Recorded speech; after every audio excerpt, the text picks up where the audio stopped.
Hi friends, నేను ఈరోజు వచ్చేసి పొంగల్ చేస్తున్నాను. పొంగల్కి అయితే మనం ఫస్ట్ వచ్చేసి కుక్కర్లో ఒక 2 స్పూన్స్ ఆయిల్ వేసుకొని ఆవాలు, జీలకర్ర, మినపప్పు వేసుకొని బాగా వేయించుకోవాలి.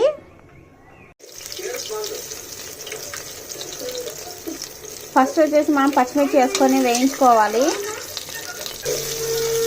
పచ్చిమిర్చి వేగిన తర్వాత మనం ఆనియన్స్ వేసుకొని వేసుకోవాలి.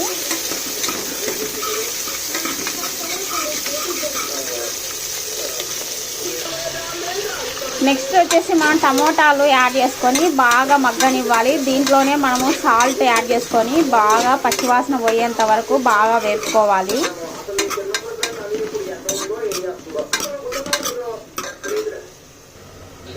ముందుగా వచ్చేసి మనం పెసరపప్పు, బియ్యం నానబెట్టుకోవాలి.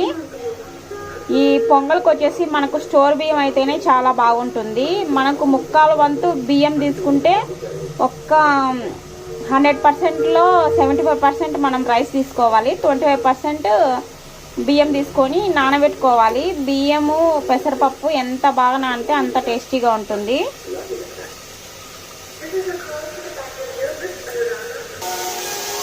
ఇది బాగా ఆనియన్స్, టమోటాలు, పచ్చిమిర్చి బాగా మగ్గిన తర్వాత మనము ఈ పెసరపప్పుని యాడ్ చేసుకోవాలి.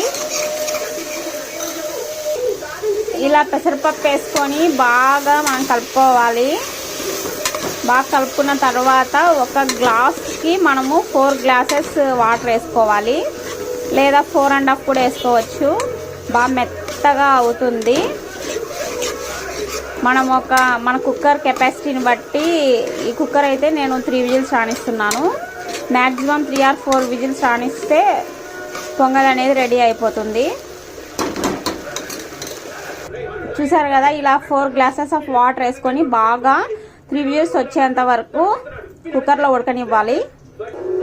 ఈ పొంగల్లోకి కాంబినేషన్గా నేను పల్లీ చట్నీ వేస్తున్నాను. పల్లీ చట్నీకి వచ్చేసి మనము పెనంలో ఫస్ట్ పల్లీలు బాగా వేపుకోవాలి. స్లో ఫ్లేమ్లోనే వేపుకోవాలి. స్లో ఫ్లేమ్లో వేపుకుంటే బాగా వేగుతాయి. మనం హై ఫ్లేమ్లో వేయించుకుంటే తొందరగా మాడిపోతాయి, కానీ వేగినట్టు ఉంటాయి కానీ సరిగా వేగవు. మనం ఎంతసేపున స్లో ఫ్లేమ్లో కుక్ చేసుకోవాలి, వేయించుకోవాలి. పల్లీలు బాగా వేగిన తర్వాత మనం ఒక ప్లేట్లోకి తీసి పక్కన పెట్టుకోవాలి. పల్లీల చట్నీకి వచ్చేసి మనము పెనంలో ఆయిల్ వేసుకొని ఇప్పుడు పచ్చిమిరపకాయలు తుంచి వేసుకోవాలి. ఎందుకు తుంచి వేసుకోవాలంటే ఈ పచ్చిమిరపకాయలు తుంచి వేసుకుంటే పగిలి మన ముఖాన్ని పడవు. సో మనం తుంచి వేసుకోవాలి. ఈ పచ్చిమిరపకాయలను బాగా వేపుకోవాలి. వేపుకున్న తర్వాత కొద్దిగా చింతపండు నానబెట్టుకోవాలి. ఇలా చింతపండు కొద్దిగా నానబెట్టుకోవాలి. ఎక్కువ నానబెట్టుకుంటే మనకు పులుపు ఉంటుంది, సో టేస్ట్ ఉండదు. సో మనం తక్కువగా చింతపండు నానబెట్టుకోవాలి. చూసారు కదా ఫ్రెండ్స్, పచ్చిమిరపకాయలు అయితే రెడీ అయిపోయినాయి. ఇప్పుడు పల్లీలు, పచ్చిమిరపకాయలు అన్నీ మిక్సీ పట్టుకొని పోపు వేసుకోవాలి. ఫస్ట్ పల్లీలు వేసుకొని మిక్సీ పట్టుకోవాలి. నెక్స్ట్ పచ్చిమిర్చి వేయాలి. నెక్స్ట్ చింతపండు వేసుకోవాలి. ఎందుకంటే చింతపండు పల్లీలు వేసుకున్న తర్వాత వేసుకుంటేనే మెరుగుతుంది, లేకుంటే మెరగదు. తర్వాత పచ్చిమిరపకాయలు వేసుకొని మిక్సీ పట్టుకోవాలి. పల్లీలు బాగా మెరిగిన తర్వాత మనము చింతపండు వేసుకొని బాగా మిక్స్ పట్టుకోవాలి. తర్వాత మనము ఈ చట్నీని పోపు వేసుకోవాలి. పోపుకి వచ్చేసి మనం ఫస్ట్ ఆయిల్ వేసుకొని ఆవాలు, జీలకర్ర, మినపప్పు వేసుకొని బాగా వేయించుకున్న తర్వాత చట్నీ ఇందులో వేసుకొని పోపు వేసుకోవాలి. చాలా టేస్టీగా ఉంటుంది. దోశలోకి కానీ, మనకు పొంగల్లోకి కానీ, ఉప్మాలోకి కానీ చాలా టేస్టీగా ఉంటుంది ఈ చట్నీ. ఖచ్చితంగా మీరు కూడా ట్రై చేయండి. చేయవలసిన చట్నీ, అందరూ ట్రై చేయవలసిన చట్నీ, చాలా బాగుంటుంది. ట్రై చేయండి. చూసారు కదా ఫ్రెండ్స్, చట్నీని ఇలా పోపు వేసుకోవాలి. చూడండి, చాలా కలర్ఫుల్గా ఉంది కదా, చాలా టేస్టీగా ఉంటుంది ఈ చట్నీ.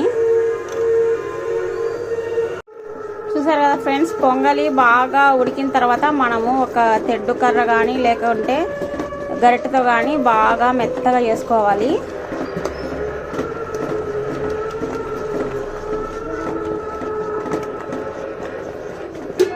చూసారు కదా ఫ్రెండ్స్, ఎంతో టేస్టీగా ఉండే పొంగలి చట్నీ అయితే రెడీ అయిపోయింది. ఈ వీడియో కనుక మీకు నచ్చినట్లయితే లైక్ చేయండి, షేర్ చేయండి, సబ్స్క్రైబ్ చేయండి.